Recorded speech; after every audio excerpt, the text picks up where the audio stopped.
Apparently, the college has the right to decide that I can be re-educated forcibly with the risk of my license, essentially because I made political statements that the members of the college don't agree with. And those opinions involve two criticisms of Justin Trudeau, one criticism of his chief of staff, one criticism of an Ottawa city councillor, and then my objection on Joe Rogan to the climate apocalyptic fear-mongering that idiot tyrants are foisting on the general population. Welcome back to the JP Reacts channel, my beautiful freedom-loving friend, where we like to call out the lies, hypocrisy, and corruption of tyrants, shine the light of awareness on woke absurdities, and highlight the amazing work of other freedom fighters. I consider Jordan Peterson to be an amazing freedom fighter doing amazing work, and absurd tyrants are going after him. There is a major freedom of speech issue at hand. I think Jordan Peterson is really standing up on principle here.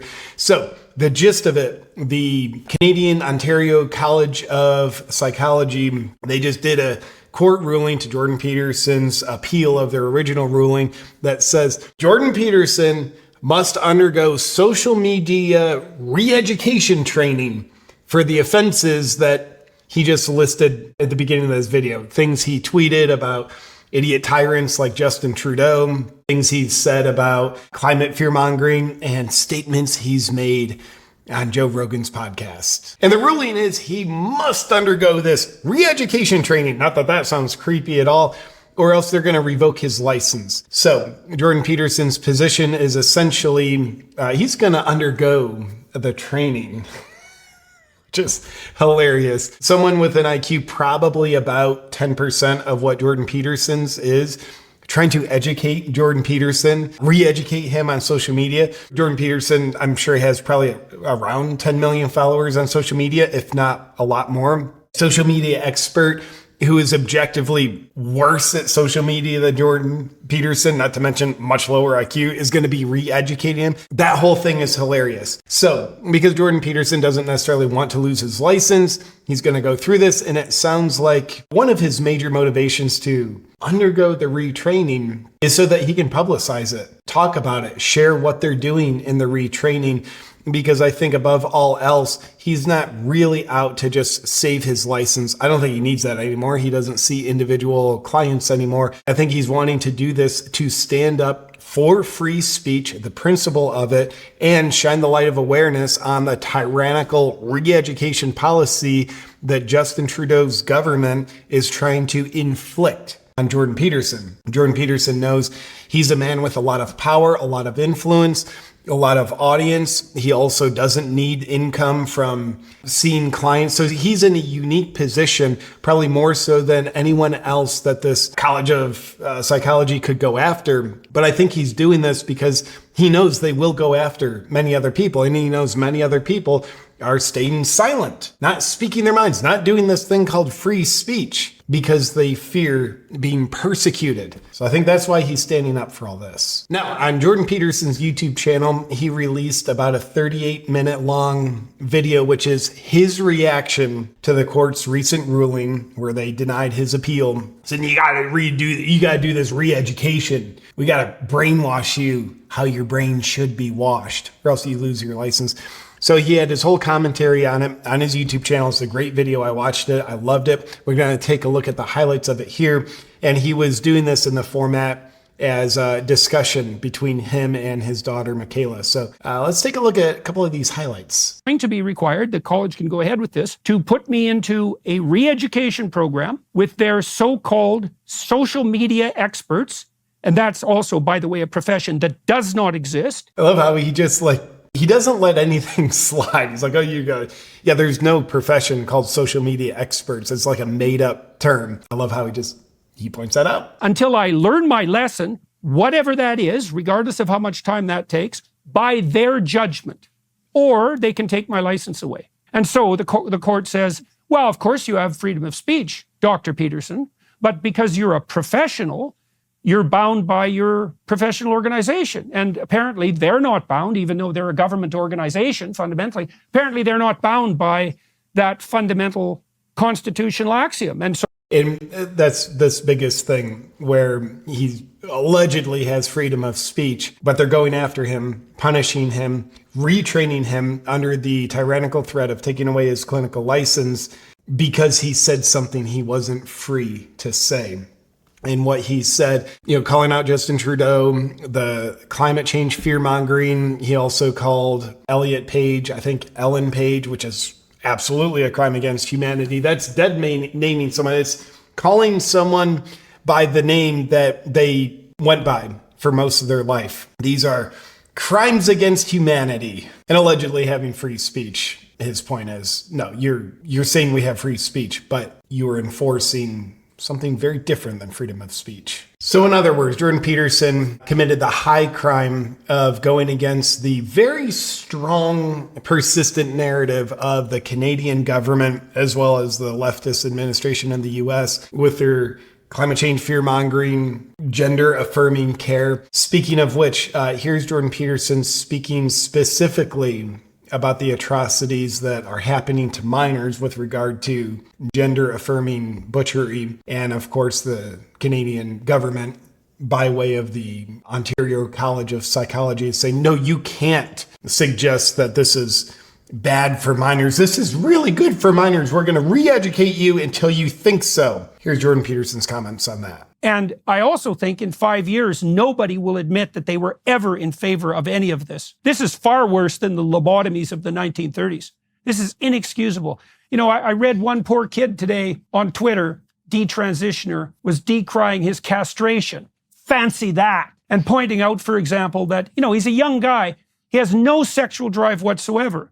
And he said, well, what am I going to do? What have I lost? I can't believe I was so stupid as to have gone through with this. It's like, fair enough, kid. And of course, I think Jordan Peterson, me and you, we care about basically preventing this from happening with more kids so they don't have to wake up later in life when they're maybe a young adult, maybe even just a young teenager, if this happens to them, regretting these irreversible decisions. Probably should have woken up.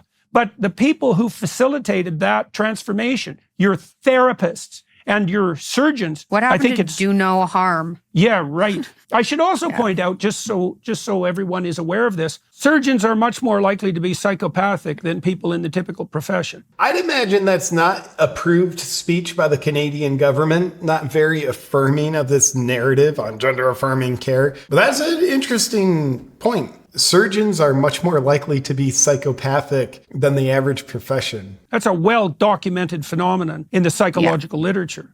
Now, it's not only surgeons, obviously. You see that in other professions as well.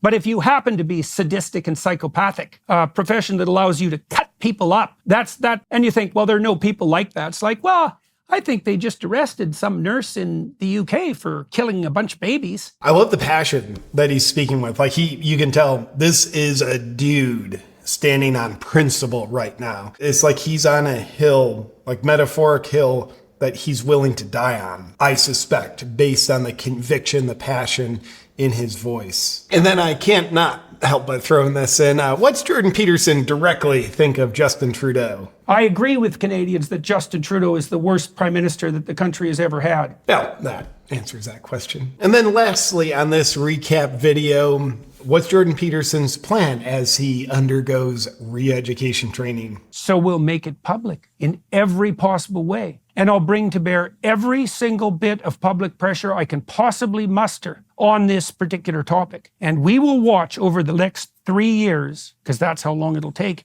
exactly how this plays out. We've cordoned off our life.